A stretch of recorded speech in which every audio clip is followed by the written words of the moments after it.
السلام علیکم پیارے بچوں، آج ہم آپ کے لیے زبردست کہانی لے کے آئے ہیں۔ کہانی اچھی لگے تو اس کو سبسکرائب، لائک اور شیئر کرنا مت بھولیے گا۔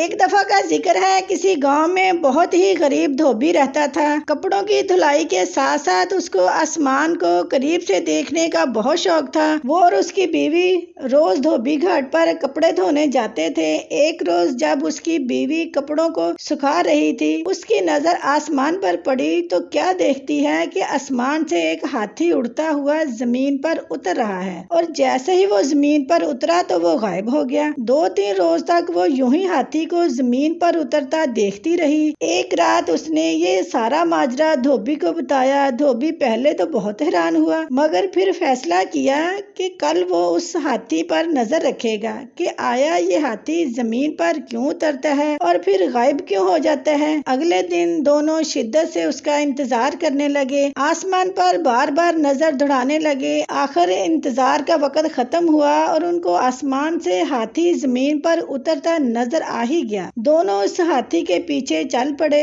ہاتھی گھنے درختوں میں گھس گیا اور خوب پیٹ بھر کر گنے کھانے لگا۔ ہاتھی کا پیٹ بھرا اور اڑنے کی تیاری کرنے لگا۔ جیسے ہی اس نے اڑان بھری، دونوں میاں بیوی نے ہاتھی کی دم پکڑ لی اور ہاتھی کے ساتھ اڑنے لگے۔ ہاتھی آسمان کی بلندیوں کو پہنچا تو دھوبی کیا دیکھتا ہے کہ ایک پہاڑ ہیرے، سونے اور جوہرات سے چمک رہا تھا۔ یوں لگ رہا تھا جیسے کوئی اپنا خزانہ یہاں چھوڑ کر بھول بیٹھا ہو۔ دونوں میاں بیوی کی آنکھیں دنگ رہ گئی۔ آخر ہاتھی پہاڑ پر اتر گیا۔ دونوں میاں بیوی بھاگ کر سونے پر ٹوٹ پڑے اور زیادہ سے زیادہ سونا اکٹھا کرنے کی کوشش کرنے لگے۔ رات کے بڑھتے اندھیرے سے پریشان ہونے لگے۔ اچانک ان کو خیال آیا کہ صبح ہوتے ہی وہ ہاتھی کی دم پکڑ کر زمین پر اتر جائیں گے۔ آخر صبح ہوئی اور ویسا ہی کیا جو انہوں نے ساری رات سوچتے گزار دی۔ خیر زمین پر اترے اور اپنے گھر کی طرف رواں دواں ہو گئے۔ ایک غریب دھوبی جو دن بے دن امیر ہوتا جا رہا تھا،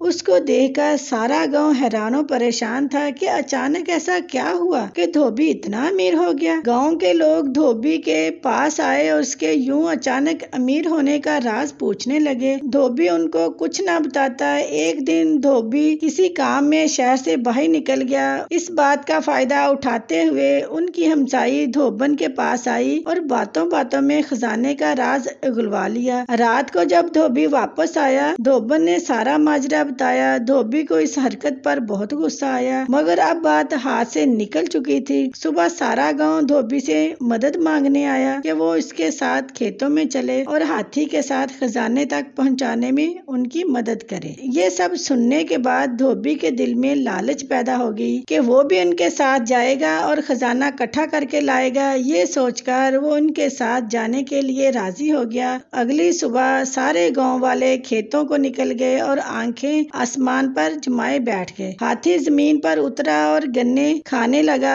سب گاؤں والے اس طاق میں بیٹھے تھے کہ جیسے ہاتھی گنے کھا کے فارغ ہوگا، وہ سب اس کی دھم پکڑ کر اس خزانے تک پہنچ جائیں گے۔ جیسے ہی ہاتھی اڑنے لگا، سب نے اس کی دھم پکڑ لی۔ دھوبی سب سے آگے اس کی دھم پکڑے تھا اور یوں اس کے پیچھے ایک لمبی قطار میں پورا گاؤں ایک دوسرے کو پکڑے ہاتھی کے ساتھ اڑے چلے جا رہے تھے۔ سب گاؤں والے آپس میں باتیں کرنے لگے کہ وہاں اتنا خزانہ ہوگا کہ ہم سب لے کر آ سکیں گے۔ کسی نے کہا خود سے سوچنے سے اچھا ہے کہ ہم کیوں نہ دھوبی سے پوچھ لیں۔ ایک گاؤں والے نے پوچھا، دھوبی وہاں کتنا سونا ہے؟ دھوبی دھم کو چھوڑتے ہوئے ہاتھ کے زاویے سے کہنے لگا، اتنا زیادہ۔ یہ کہنے کی دیر تھی کہ سب زمین پر سر کے بل گر پڑے اور ہاتھی مزے سے آسمان پر اپنی اڑان بھرنے لگا اور گاؤں والوں کو ان کے لالچ کی سزا مل گئی۔ اس لیے کہتے ہیں لالچ بری بلا ہے۔